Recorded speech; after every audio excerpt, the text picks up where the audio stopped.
Welcome to my YouTube channel HR educational hub মৰমৰ ছাত্ৰ ছাত্ৰীসকল আজি আমি আলোচনা কৰিম ক্লাছ 7ৰ সায়েন্সৰ চেপ্টাৰ 3 শাক প্ৰশ্বাস ইয়াৰে যেটো প্ৰশ্নাৱলী আছে প্ৰশ্নাৱলীৰ 100% কোৱেশ্চন এনসাৰ আজি আমি আলোচনা কৰিম আৰু আলোচনা কৰিম মোস্ট ইম্পৰ্টেন্ট এমসিকিউজ তোমালোকে গমে পাইছা আজিকালি তোমালোকৰ সায়েন্সত লং কোৱেশ্চন আহাতকৈ বেছি পৰিমাণে তোমাৰ কি এমসিকিউৰ প্ৰতি বেছি গুৰুত্ব আৰু এমসিকিউটো তুমি জানিবই লাগিব কাৰণ তুমি যদি ভৱিষ্যতৰ ডাঙৰ মানুহ হ'বলৈ বিচাৰিছা তেতিয়া হলে you must know how to solve MCQs কাৰণ আজিকালি সকলো পৰীক্ষাতে এন্ট্ৰেন্স এক্সাম হয় আৰু এন্ট্ৰেন্স এক্সামত সদায় এমসিকিউবোৰ হে আহে এই কাৰণে তোমালোকৰ কাৰণে চেপ্টাৰ ওয়াইজ মই ক্লাছ 6 পৰা ক্লাছ 10 লৈকে সায়েন্স আৰু ম্যাথছৰ সকলো ধৰণৰ এনসাৰটো পাইয়ে যাবা কিন্তু সায়েন্সৰ কাৰণে স্পেশালি সায়েন্সৰ কাৰণে তোমালোকৰ কাৰণে মই সকলো ক্লাছৰে মানে 6 পৰা 10 লৈকে সায়েন্সৰ কাৰণে মই চেপ্টাৰ ওয়াইজ এমসিকিউ বনাইছো তোমালোকে সেই এমসিকিউবোৰ পাই থাকিবা চেনেলটো সাবস্ক্ৰাইব কৰা আৰু তোমাৰ বন্ধু বান্ধৱীৰ সৈতে শেয়াৰ কৰা এই এমসিকিউবোৰ বহুতে দৰকাৰী হয় আৰু এই এমসিকিউবোৰ তোমালোকৰ যিকোনো কম্পিটিটিভ এক্সামত হেবোৰ বহুতে দৰকাৰী হয় আৰু এইবোৰ এমসিকিউ তোমাৰ বিভিন্ন ধৰণৰ পৰীক্ষাত আহিছে হেইবোৰে মই তোমালোকক ইয়াতে দিবলৈ চেষ্টা কৰিম তো ইয়াতে স্বাদি ব্ৰিড অফ লাইফ যেটো চেপ্টাৰ আছে সেই চেপ্টাৰৰ যেটো প্ৰশ্নাৱলী আছে প্ৰথমতে আমি প্ৰশ্নাৱলীৰ এনসাৰ কেটা ডিসকাশন কৰিম তাৰ পিছত আমি আলোচনা কৰিম আজি কেটা এমসিকিউ আছে সেই এমসিকিউ কেটা আলোচনা কৰিম সো 1 নম্বৰ প্ৰশ্নটো কি কৈছে খালি ঠাই পূৰ কৰা তো খালি ঠাই পূৰ কৰা এটা সোৱা কুক্ষীয় শোষণত খাদ্যৰ ডেছ অণু ভাঙি গৈ শক্তি উৎপন্ন হয় তেটো গ্লুকোজৰ অণু ভাঙি গৈ কি হয় শক্তি উৎপন্ন হয় 2 নম্বৰ सा স্তৰ কোষত হোৱা অবাধ শোষণক কি বুলি কোৱা হয় এটো কুক্ষীয় শোষণ বুলি কোৱা হয় হা এটো স্তৰ কোষ যেটো আছে ইষ্টেটা তোমাৰ কি হয়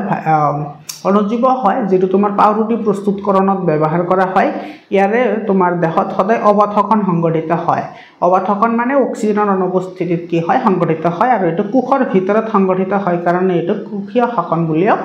কোৱা হয় 3 নম্বৰ প্ৰশ্নটো সি নম্বৰত কি কৈছে পেটৰ ভিতৰত থকা ডেছ নামৰ পেশীৰে গঠিত অংশতে উশাহ নিশাহত সহায় কৰে বহুতে ইম্পৰ্টেন্ট হয় এটো তোমালোকৰ ক্লাছ আপাৰ ক্লাছত লাগিব 8 9 10 তো আছে না ক ধৰণৰ কোৱেশ্চন সো এটো কিন্তু উশাহ নিশাহ লোৱাত কি কৰে জাস্ট সহায়হে কৰে এই কিন্তু উশাহ নিশাহ নলয় কিন্তু উশাহ নিশাহ কি কৰে সহায় কৰে তো সেই এইটোৰ নাম হৈছে তোমাৰ এটো মধ্যস্থতা বা ইংৰাজীত যাক ডায়াফ্ৰাম বুলি কোৱা হয় ডায়াফ্ৰাম আৰু অসমীয়াত তাক মধ্যস্থতা বুলি কোৱা হয় 2 নম্বৰ সা উদ্ভিদৰ পুৰত কাণ্ডৰ বাকলিত থকা ডেছ নামৰ ছিদ্ৰৰ দ্বাৰা পৰিৱেশৰ লগত বায়ুৰ বিনিময় হয় এতে আমিতো সকলে জানো যে উদ্ভিদৰ পাতত কিছুমান বিন্দা থাকে যিবোৰক পত্ৰৰন্ধ্ৰ বুলি কোৱা হয় কিন্তু উদ্ভিদৰ যেটো পুৰত কাণ্ড আছে আৰু বাকলি আছে হ্যাঁ হেতুটো তোমাৰ এটা ৰন্ধ্ৰ থাকে সেই ৰন্ধ্ৰবোৰক কি বুলি কোৱা হয় বাতৰন্ধ্ৰ বুলি কোৱা হয় এটো তোমালোকৰ ক্লাছ 10 ত আছে এটো তাৰ পিছত ই নম্বৰ কোৱেশ্চনটো সা কি কৈছে এটো বহুত ইম্পৰ্টেন্ট এটা কোৱেশ্চন হয় সাগৰৰ পাৰৰ মেংগ্ৰোভ গছৰ শিপা ডেছৰ বাবে মাটিৰ ওপৰলৈ উলি আহে তো এটো হৈছে সাক্ৰিয়া মানে উশাহ নিশাহ লবলৈ মেংগ্ৰোভ এটা গছ আছে সেই গছটো কেৱল তোমাৰ সাগৰৰ পাৰতে জন্ম হয় আৰু সাগৰৰ পাৰত আমি জানো যে মাটিত নাইট্ৰজেনৰ পৰিমাণ বহুত কম থাকে সেই কাৰণে ইহতে কি কৰে তোমাৰ শিপাবোৰ মাটিৰ ওপৰ ফালে উঠি আহে মাটিৰ তল ফালে যোৱাৰ বিপৰীতে 2 নম্বৰ কোৱেশ্চন সা 2 নম্বৰ কোৱেশ্চনত কি কৈছে শুদ্ধ উত্তৰটো বাছি লোৱা আপেক্ষিক কোষত হোৱা অবাধ শোষণত কোনবিধ পদাৰ্থ সৃষ্টি হয় এটো অবাধ শোষণত কোনবিধ পদাৰ্থ সৃষ্টি হয় হেতু আমাক দিছে সো ইয়াতে যিকেটা অপচনস দিয়া আছে মই অপচনবোৰ কৈ নাথাকো কাৰণ অপচনবোৰ কলে তোমাৰ কি হ'ব ভিডিওটো দীঘল হৈ যাব তোমালোকে বোৰিং ফিল কৰিব পাৰা that's why I will tell only the answers okay so এতে তোমাৰ হেতু যেটো অবাধ শোষণত সদায় কি উৎপন্ন হয় ল্যাকটিক এসিড উৎপন্ন হয় তেৰ শুদ্ধ উত্তৰটো ডি নম্বৰ হ'ব এটো তোমাৰ ল্যাকটিক এসিড আছে ল্যাকটিক এসিডৰ কাৰণে আমাৰ হঠাতে যদি আমি পৰিশ্ৰম কৰো তেতিয়া হলে আমাৰ গাটো বিখাই থাকে কাৰণ অবাধ শোষণ উৎপন্ন হয় ল্যাকটিক এসিড উৎপন্ন হয় যেটো আমাৰ মাংসপেশীত মিহলি হৈ থাকে সেই কাৰণে আমাৰ গাটো বিখাই থাকে কিন্তু এটোৰ কাৰণে তুমি কোনো ধৰণৰ ঔষধ খাব নালাগে এটো অটোমেটিক্যালি 2 দিন বা 3 দিন যোৱাৰ পিছত অটোমেটিক্যালি ঠিক হৈ যায় আৰ তাৰ পিছত উশাহ লোৱাৰ সময়ত কামিহাৰবোৰ কি কৰে ওপৰলৈ উঠে তো ইয়াৰে শুদ্ধ উত্তৰটো কি হ'ব এ নম্বৰটো হ'ব 3 নম্বৰ কোৱেশ্চনটো কি কৈছে 3 নম্বৰ কোৱেশ্চনত কি কৈছে এটো মই অলপ আগুৱাই লওঁ তোমালোকৰ দেখাত প্ৰবলেম হ'ব পাৰে এটো 3 নম্বৰ কোৱেশ্চনত কি কৈছে নিশাহত এৰি দিয়া বায়ুৰ উপাদানৰ ক্ষেত্ৰত তলৰ কোনটো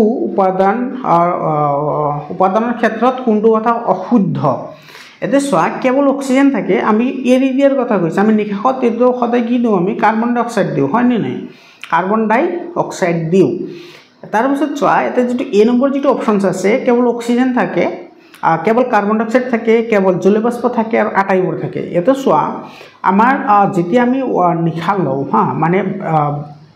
ভিতৰৰ পৰা যেতিয়া আমি বায়ু এৰি দিওঁ তেতিয়া কিন্তু সাধাৰণতে তোমাৰ অক্সিজেনো থাকে তোমাৰ কাৰ্বন ডাই অক্সাইডৰ লগতে অলপ পৰিমাণে কি থাকে অক্সিজেন থাকে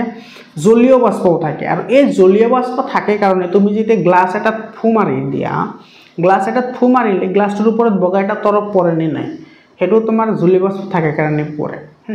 কিন্তু তোমাৰ একৰ্ডিং টু তোমালোকৰ কিতাপ মানে একৰ্ডিং টু ইউৰ বুকস এটো তোমাৰ কি হ'ব বি নম্বৰটো কাৰেক্ট হ'ব কিন্তু মোৰ মতে হেতু কি হ'ব ডি নম্বৰটো কাৰেক্ট হ'ব মানে তোমালোকৰ কিতাপৰ মতে কেৱল কাৰ্বন ডাই অক্সাইড থাকে এটো শুদ্ধ হয় কিন্তু তুমি যদি ক্লাস 9 বা 10 ৰ মানে থিংকিং কৰা মানে এজ এ টিচাৰ মানে এটো ডি নম্বৰটো কি হ'ব কাৰেক্ট হ'ব হা তো এটো তোমালোকৰ টিচাৰ সকলক অলপ খুদি ল'বা আই মে বি ৰং তোমালোকে অলপ খুদি ল'বা কাৰণ তোমাৰ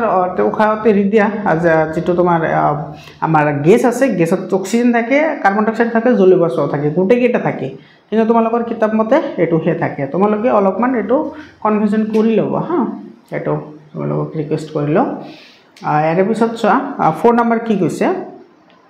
কেঁচুৱে কোনটো অংগ ব্যৱহাৰ কৰি শ্বাস প্ৰশ্বাস লয় এটো কেঁচু কথা কৈছে চোৱা কেঁচুৱে সদায় কি কৰে ছালৰ সহায়তে উশাহ নিশাহ লয় তো ইয়াৰ correct answer will be B number okay ইয়াৰ পিছত চাও এটো তোমাৰ 4 নম্বৰ গল 5 নম্বৰ কোৱেশ্চনটো চোৱা কি কৈছে 5 number questions Here we go. তলৰ কোনটো অংগ প্ৰাণী শ্বাস প্ৰশ্বাসৰ লগত জড়িত নহয় এটা কুটপথ কুটপথ হৈছে তোমাৰ যেটো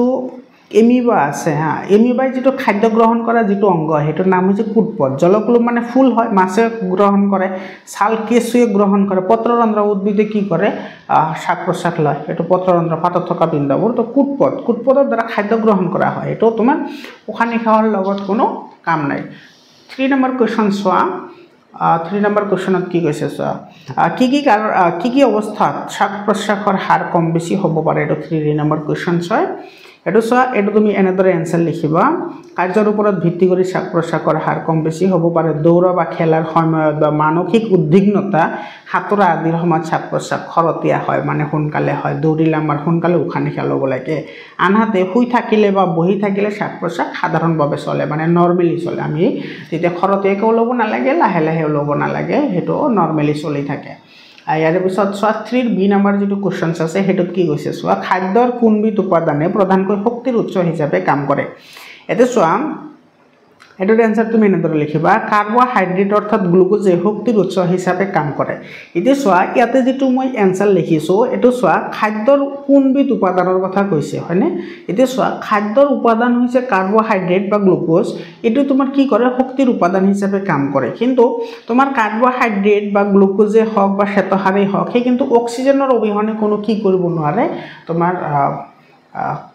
কাৰ্যকৰী নহয় মানে অক্সিজেন নহলে হেতে কাম কৰিব নোৱাৰে বুজিবলা যেনকা তুমি 2 লাখ টকাৰ বাইক এটা কিনিছা কিন্তু পেট্ৰল ডিজেল নাই তেতিয়া হলে হেতু অচল হৈ থাকিব মানে তো ঠিক তেনে দৰে অক্সিজেন নহলে জীৱ এটা কিতেও জিয়ে থাকিব নোৱাৰে কাৰণ অক্সিজেনৰ সহায়তে হেতে কি কৰে তোমাৰ খাদ্য বস্তুবোৰ বিভিন্ন কামত ব্যৱহাৰ কৰে বা শ্বসন প্ৰক্ৰিয়া যেটো আমি কও সি নম্বৰ কোৱেশ্চন চোৱা এটা 3 সি নম্বৰ কোৱেশ্চনটো চোৱা উদ্ভিদ দেহৰ কি অংগই পৰিবেশৰ লগত বায়ুৰ বিনিময়ত জড়িত থাকে এটোৰ আনসাৰ তুমি এনেদৰে লিখিবা উদ্ভিদ দেহৰ পৰিবেশৰ লগত বায়ু বিনিময়ৰ লগত অংগসমূহ হল কি অংগ জড়িত হৈ থাকে হেকেটা তুমি এনেদৰে লিখিবা মই ধুনিয়াকে পইণ্ট আউটিং কৰি লিখিছো তোমালোকে পইণ্ট আউটিং কৰি লিখিবা মানে পইণ্ট আউটিং কৰি লিখিলে তোমাৰ বহুত সুবিধা আছে বুজি পোৱাত সুবিধা হয় আৰু তোমাৰ দেখাটো ধুনিয়া দেখা যায় এটো চোৱা প্ৰথমতে লিখিবা পত্ৰৰন্ধ্ৰ উদ্ভিদত পাতত থকা সৰু সৰু বিন্দা যাৰ সহায়ত পৰিবেশৰ লগত বায়ুৰ বিনিময় কৰাৰ উপৰিও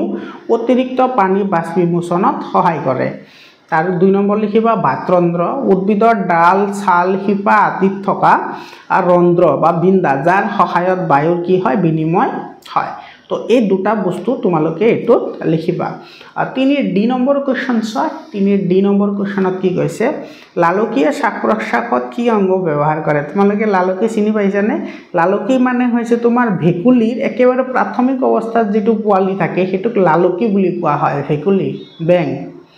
ভেকুলীৰ প্ৰাথমিক অৱস্থাত যেটো পোৱালি থাকে হেতুক লালকী বুলি কোৱা হয় যেটো হুবহু মাছৰ পুনাৰ ধৰে দেখা যায় তো হিহতে তোমাৰ উশাহ নিশাহত কি ব্যৱহাৰ কৰে ফুল ব্যৱহাৰ কৰে এটো মনত ৰাখিবা বহুত ইম্পৰ্টেন্ট এটা কোৱেশ্চন হয় আৰু মনত ৰাখিবা ভেকুলী এনেকুৱা এটা প্ৰাণী যেটো প্ৰাণীয়ে তিনিটা ধৰণে উশাহ নিশাহ লয় কেইটা ধৰণে তিনিটা ধৰণে উশাহ নিশাহ লয় চোৱা যেতিয়া লালকী অৱস্থাত থাকে তেতিয়া ইহতে ফুল ব্যৱহাৰ কৰে আকৌ যেহেতু তোমাৰ ভেকুলী এটা উভচৰ প্ৰাণী হয় উভচৰ প্ৰাণী মানে ই মাটিতে থাকে পানীতে থাকে যেতিয়া ই মাটিত থাকে তেতিয়া তোমাৰ কি কৰে হাওঁফাওঁৰ হয়তো উশাহ নিশাহ লয় হয় আৰু যেতিয়া ইহতে পানীত যায় তেতিয়া ইহতে ছালৰ হয়তো উশাহ নিশাহ লয় সো তেতিয়ালৈ কেইটা হল তিনিটা অংগ হল আৰু তিনিটা অংগ তিনিটা ষ্টেজত ইহতে কি কৰে উশাহ নিশাহ লয় এটো মনত ৰাখিবা বহুত ইম্পৰ্টেন্ট এটা ইনফৰমেশন হয় তোমালোকৰ কাৰণে ই নম্বৰ কোৱেশ্চনটো চোৱা শ্বাস প্ৰশ্বাসৰ বাবে ভেকুলীয়ে হাওঁফাওঁৰ উপৰি কি অংগ ব্যৱহাৰ কৰে এটো মই মাত্ৰ কলো ছাল ব্যৱহাৰ কৰে যেতিয়া পানীত থাকে তেতিয়া ছাল ব্যৱহাৰ কৰে যেতিয়া মাটিত থাকে তেতিয়া হাওঁফাওঁ ব্যৱহাৰ কৰে আৰু যেতিয়া লালকী অৱস্থাত থাকে তেতিয়া ইহতে ফুল ব্যৱহাৰ কৰে 4 নম্বৰ কোৱেশ্চন চোৱা 4 নম্বৰ কোৱেশ্চনত কি কৈছে 4 এ নম্বৰ কোৱেশ্চনটো চোৱা কেঁচু মাখি ভেকুলী জেঠী আৰু তিমি মাজৰ শ্বসনাংগৰ নাম লিখা চোৱা কেঁচুৰ শ্বসনাংগ মানে হৈছে তোমাৰ যাৰ সহায়ত ইহতে কি কৰে উশাহ নিশাহ লয় যেনেকুৱা মানুহে নাকেৰে উশাহ নিশাহ লয় আৰু নাকেৰে মানে কি হাওঁফাওঁৰে উশাহ নিশাহ লয় মানুহে তো মানুহৰ শ্বসনাংগৰ নাম হৈছে হাওঁফাওঁ বুজি পালা তেনেকৈ আমাৰ ইয়াতে যিকেইটা নাম দিছে সেই গুটেকেইটাৰ আমি কি শ্বসনাংগৰ নাম লিখিব লাগে চোৱা কেঁচুৱে কিহৰত উশাহ নিশাহ লয় কেঁচুৱে লয় ছালৰ সহায়ত উশাহ নিশাহ লয় মাখি কিহৰত উশাহ নিশাহ লয় বায়ু ছিদ্ৰ ইহতৰ দেহত কিছুমান সৰু সৰু বিন্দু থাকে সেইবোৰৰ হয়তো ইহতে উশাহ নিশাহ লয় যিবোৰক বায়ু ছিদ্ৰ বুলি কোৱা হয় ভেকুলীয়ে হাওঁফাওঁৰ হয়তো উশাহ নিশাহ লয় ছালৰ সহায়ত উশাহ নিশাহ লয় এটো তোমাৰ হাওঁফাওঁৰ হয়ত কেতিয়া ল'ব যেতিয়া পানীত মাটিত থাকিব তেতিয়া হাওঁফাওঁৰ হয়তো উশাহ নিশাহ লয় আৰু যেতিয়া পানীত থাকে তেতিয়া ছালৰ সহায়ত উশাহ নিশাহ লয়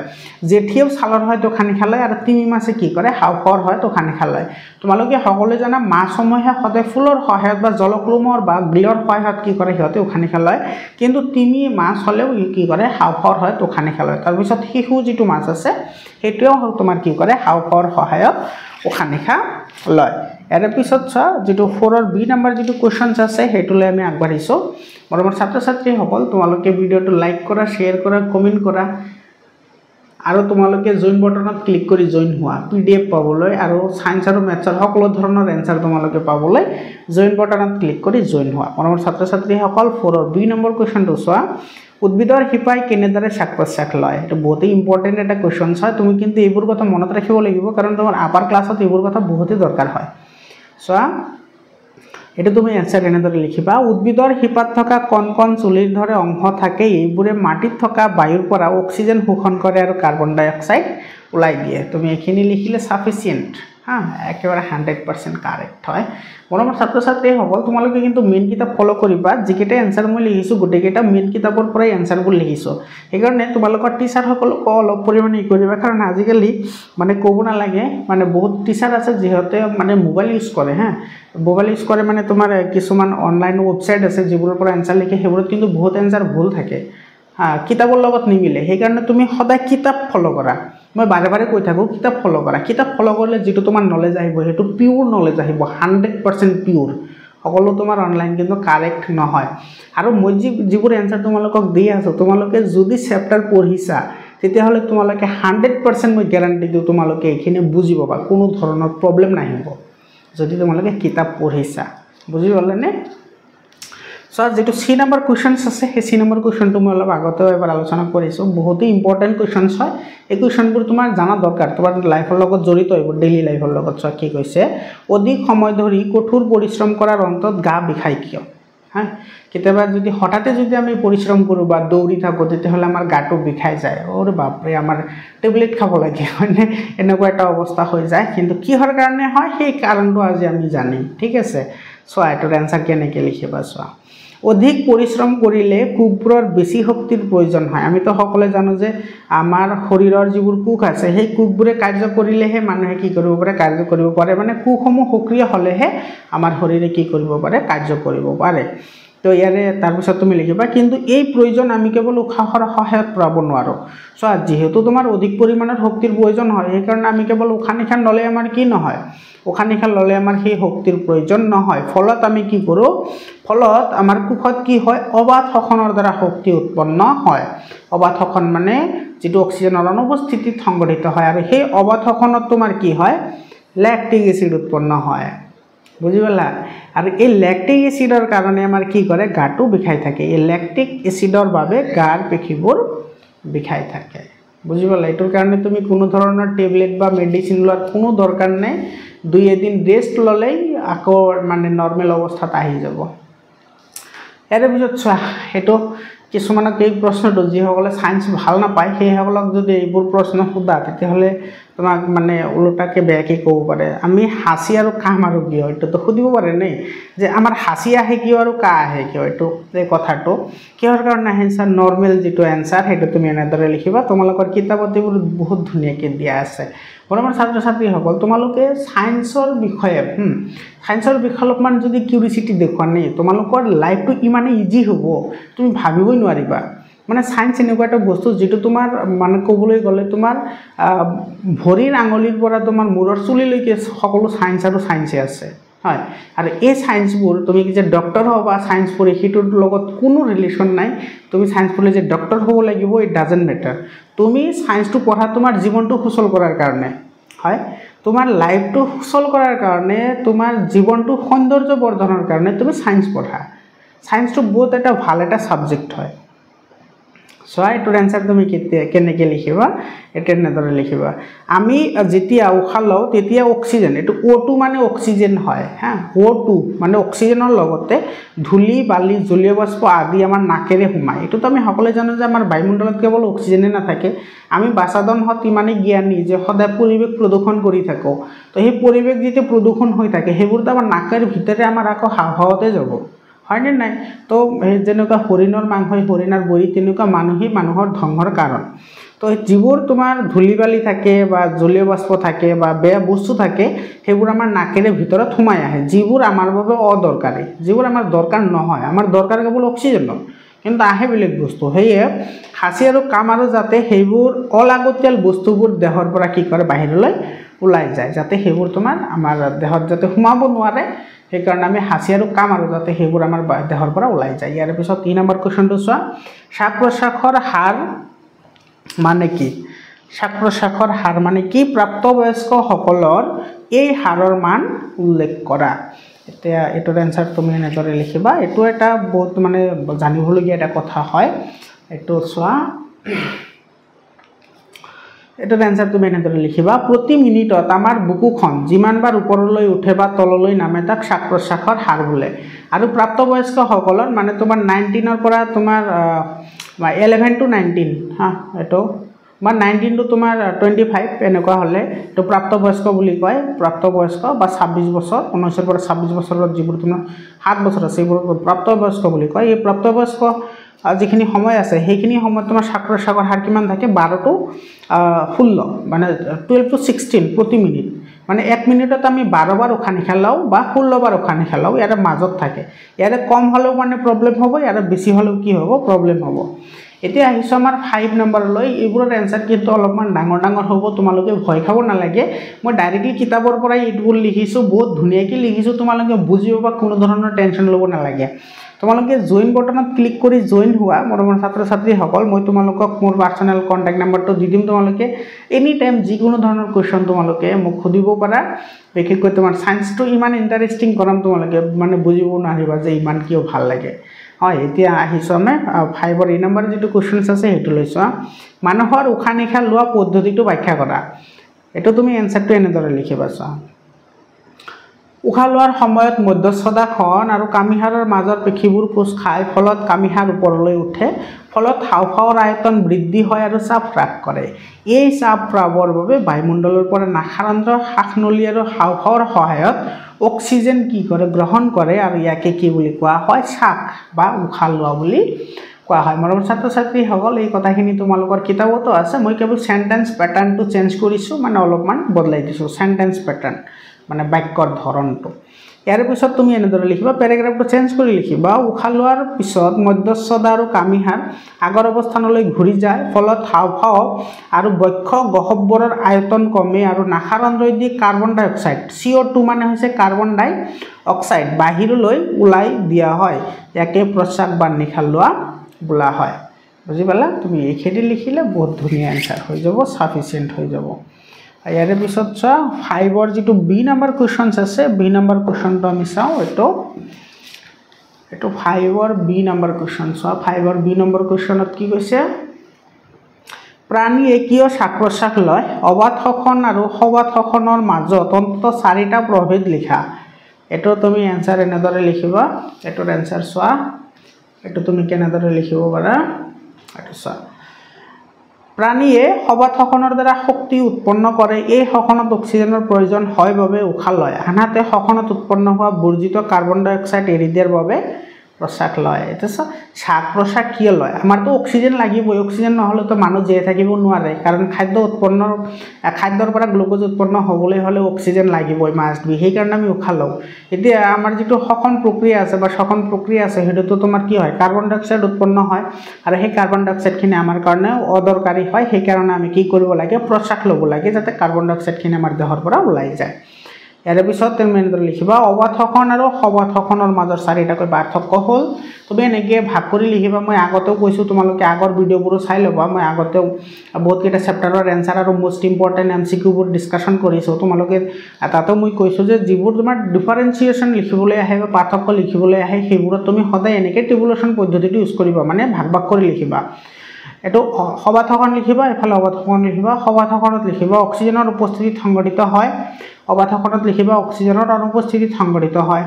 সবাধ শ্বসনত অধিক শক্তি উৎপন্ন হয় আৰু অবাধ শ্বসনত তুলনামূলকভাৱে কম শক্তি উৎপন্ন হয়। সবাধ শ্বসনত গ্লুকোজ উৎপন্ন হয়, কিন্তু অবাধ শ্বসনত কাৰ্বন ডাই অক্সাইড, এলকহল বা লেক্টিক এচিড উৎপন্ন হয়, সেইকাৰণে আমাৰ গাটো বিষাই থাকে, অধিক পৰিশ্ৰম কৰিলে, অলপ আগত আলোচনা কৰিছোঁ।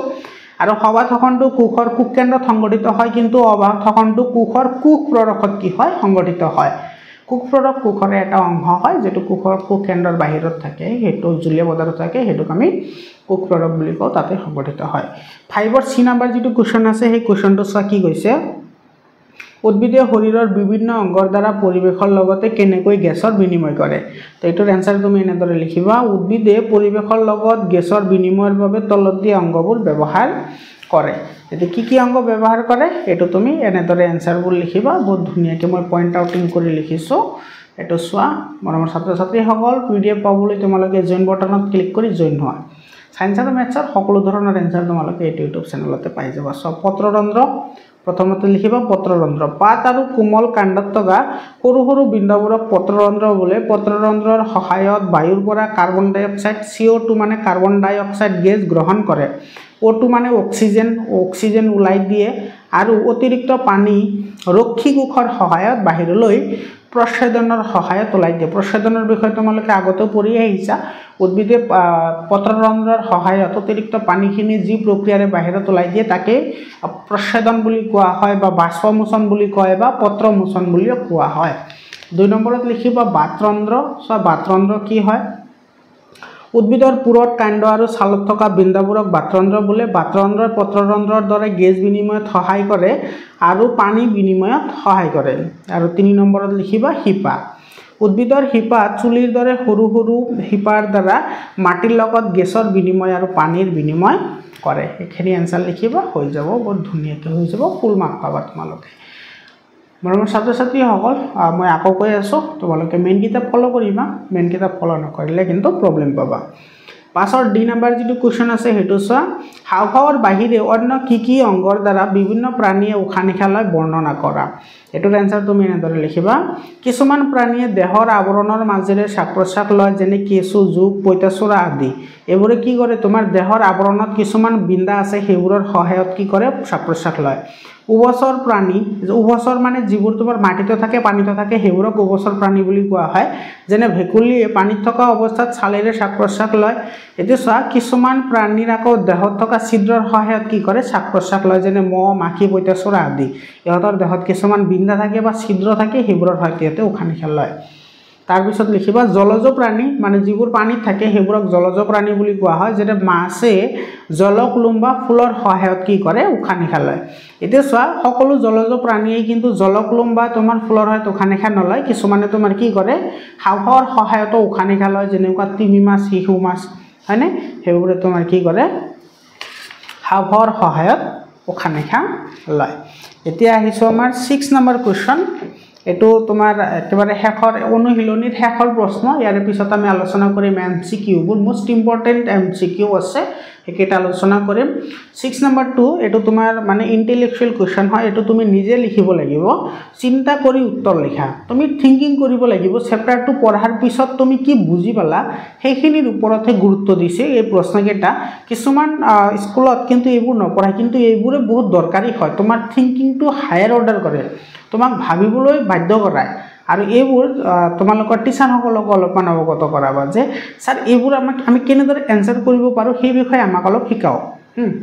এইবোৰে তোমাৰ কি কৰিব যেটো নলেজ আছে তোমাৰ নলেজটো কি কৰিব বৃদ্ধি কৰাত সহায় কৰিব আৰু তোমাৰ যেটো থিংকিং নলেজ সেটো বহুত আপগ্ৰেড হৈ যাব 6 ৰ এ নম্বৰ যেটো কোৱেশ্চনছ আছে সেটো কি কৈছে চোৱা মাটিত গজা উদ্ভিদৰ শিপা বহুদিন ধৰি পানীত বুৰ গৈ থাকিলে গছজোপা মৰি যায় কিয় হয়নে আমি তো সকলে জানো যে গছ এটা থাকিবলৈ হলে মানে পানীটো লাগিবই কিন্তু সেই পানী যদি অতিমাত্ৰা হৈ যায় তেতিয়া হলে কিয় গছজোপা মৰে তো হেতুৰ এনসাৰ তুমি এনেদৰে লিখিবা মই ইয়াতে লিখিছো এনসাৰটো চোৱা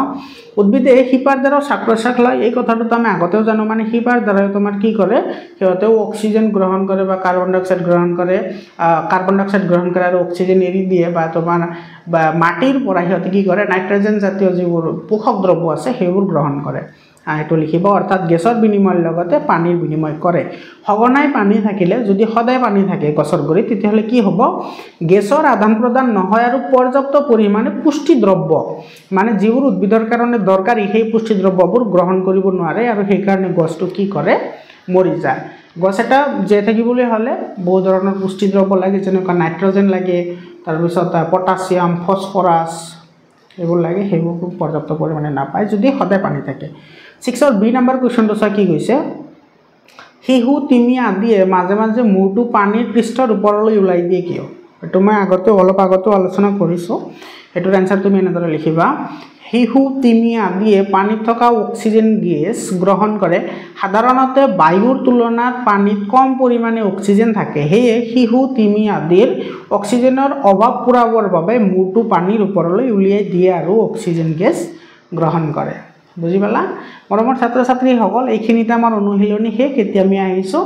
আজি কেটা তোমালোকক কৈছিল যে মোস্ট ইম্পৰ্টেন্ট এমসিকিউ আলোচনা কৰিম সেই এমসিকিউ লৈ আহিছো মৰমৰ ছাত্ৰ ছাত্ৰী সকল এটোৰ পিডিএফ পাবলৈ হলে তোমালোকে মোৰ ইউটিউব চেনেলৰ মেম্বাৰশিপ লোৱা মানে জয়েন বাটনত ক্লিক কৰি জয়েন হোৱা তোমালোকে মানে সকলোখিনি এনসাৰ তোমালোকে পাই যাবা এমসিকিউৰ প্ৰথম এমসিকিউটো হৈছে এটো মানুহৰ শ্বাস প্ৰশ্বাসৰ হাৰ কেতিয়া বেছি হয় এতে কৈছে বেছি হয় কেতিয়া বেছি হ'ব দৌৰিলে বেছি হ'ব হয়নে যেতিয়া আমি দৌৰি থাকিম তেতিয়া বেছি হ'ব শুই থাকিলে সাধাৰণ অৱস্থাত থাকে কবিতা লিখিলেও সাধাৰণ অৱস্থাত থাকে বহি থাকিলেও সাধাৰণ অৱস্থাত থাকে কিন্তু যেতিয়া আমি দৌৰি থাকো তেতিয়া শ্বাস প্ৰশ্বাসৰ হাৰ কি হয় বেছি হয় ইয়াৰ পিছত চোৱা এটো 2 নম্বৰ কোৱেশ্চনটো চোৱা এটো অলপ ফানি টাইপৰ কোৱেশ্চন হয় কিন্তু বহুত দৰকাৰী হয় মানুহৰ শ্বাস প্ৰশ্বাস কেতিয়া বন্ধ নহয় এতে কিন্তু নহয় বুলি কৈছে হা যিবোৰ হয় আৰু নহয় থাকে সেইবোৰ অলপমান চাইচিন্তি এনসাৰ কৰিব লাগে মানুহৰ শ্বাস প্ৰশ্বাস কেতিয়া বন্ধ নহয় মৰিলে তো বন্ধ হ'বই মৃত্যু হলে তো বন্ধ হ'বই 100% পানীত ডুব গলে এটো মানুহে তো উশাহ নিশাহ ল'ব নোৱাৰে হয়নে তাৰ পিছত অক্সিজেন নাপালেও তো তোমাৰ কি হ'ব উশাহ নিশাহ বন্ধ হৈ যাব কিন্তু ইয়াতে কৈছে নহয় শুই থাকিলে এটো তো এর শুদ্ধ উত্তৰটো কি হ'ব সি নাম্বাৰ আমি শুই থাকিলেও কিন্তু আমাৰ কি নহয় শ্বাস প্ৰশ্বাসটো বন্ধ নহয় মানে শুই থাকিলেও আমি কি কৰো উশাহ নিশাহ লওঁ সেই কাৰণে তোমালোকে গমি পাইছে কি জানি যে মানুহৰ দেহৰ এনেকুৱা এটা অংগ আছে যিটো অংগ কেতিয়াও মানে কাম নকৰাকৈ বহি নাথাকে হেতু হৈছে আমাৰ হৃদযন্ত্ৰ আমাৰ হাৰ্ট আমাৰ যেটো হৃদযন্ত্ৰ আছে বা আমাৰ হাৰ্ট আছে হেতু মানে জন্মৰ পৰা মৃত্যুলৈকে হি কি কৰি থাকে কাম কৰিয়ে থাকে কেতিয়াও ৰেষ্ট নলয় 3 নম্বৰ প্ৰশ্ন চোৱা জীৱদেহ গঠনৰ মৌলিক আৰু কাৰ্যকৰী একক হল বহুতেই ইম্পৰ্টেন্ট হয় এটো জীৱদেহ গঠনৰ মৌলিক আৰু কাৰ্যকৰী একক হল কোষ এটোৰ আনসাৰ হ'ব সি নাম্বাৰটো কোষ 4 নম্বৰ যেটো কোৱেশ্চন আছে এটো শ্বসনৰ হয় মানুহৰ দেহত যেটো শ্বসন ঘটে সেই শ্বসন প্ৰক্ৰিয়াটো গ্লুকোজ প্লাস অক্সিজেন মানে গ্লুকোজে অক্সিজেনৰ লগত বিক্ৰিয়া কৰি কি উৎপন্ন কৰে কাৰ্বন ডাই অক্সাইড আৰু পানী উৎপন্ন কৰে ইয়াৰ বি নাম্বাৰটো কি হ'ব কাৰেক্ট হ'ব এতে প্ৰথমটো আহিব কাৰ্বন ডাই অক্সাইড তাৰ পিছত আহিব পানী আৰু শেষত হ'ব শক্তি এনেকুৱা ধৰণৰ প্ৰশ্ন কিন্তু বহুত ইম্পৰ্টেন্ট হয় আৰু 5 নম্বৰ কোৱেশ্চন চোৱা তেজৰ কাম হল তেজে কি কাম কৰে অক্সিজেন পৰিবহন কৰে এটোতো হয় হসা হয় প্ৰটিন শ্বেতসাৰ আদি পৰিবহন কৰে এটোও কৰে আৰু সি নম্বৰত আছে এ আৰু বি দুয়োটা মানে এ কামো কৰে মানে অক্সিজেনো পৰিবহন কৰে প্ৰটিন শ্বেতসাৰ আদি পৰিবহন কৰে তেৰ শুদ্ধ উত্তৰটো সি নম্বৰ হ'ব এ আৰু বি দুয়োটা শুদ্ধ হয় ডি নম্বৰ এটাও নহয় এটোতো কাৰেক্ট নহয় তো সি নম্বৰটো শুদ্ধ উত্তৰ হ'ব ডি নম্বৰ 6 নম্বৰ কোৱেশ্চনত কি কৈছে সো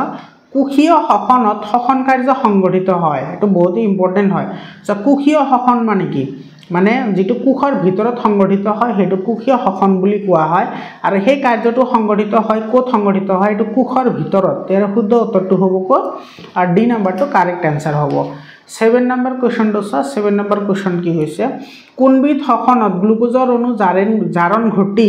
কাৰ্বন ডাই অক্সাইড পানী আৰু কি হয় শক্তি উৎপন্ন হয় এতে গ্লুকোজৰ অণুৰ জাৰণ ঘটি এতে জাৰণ শব্দটো নতুনকৈ পাইছা কি জানি জাৰণ মানে হৈছে অক্সিজেন যোগ হোৱা এই ইয়াতে যে আমি পঢ়িছো এইটো ইকুৱেশন কিন্তু তোমালোকৰ কিতাপত ধুনিয়াকে দিয়া আছে এটো হৈছে মানুহৰ শ্বসন যেটো প্ৰক্ৰিয়া হেতু মানে গ্লুকোজে অক্সিজেনৰ লগত বিক্ৰিয়া কৰাকে কি বুলি কোৱা হয় জাৰণ বুলি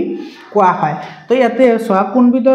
কোনবিধ শ্বসন দুই প্ৰকাৰ আমি জানো সবাত শ্বসন আৰু অবাত শ্বসন তো কোনটো তোমাৰ জাৰণ ঘটে মানে অক্সিজেনৰ লগত বিক্ৰিয়া কৰি কি উৎপন্ন হয় কাৰ্বন ডাই অক্সাইড উৎপন্ন হয় পানী আৰু শক্তি উৎপন্ন হয় তো হেতু হ'ব তোমাৰ কি সবাত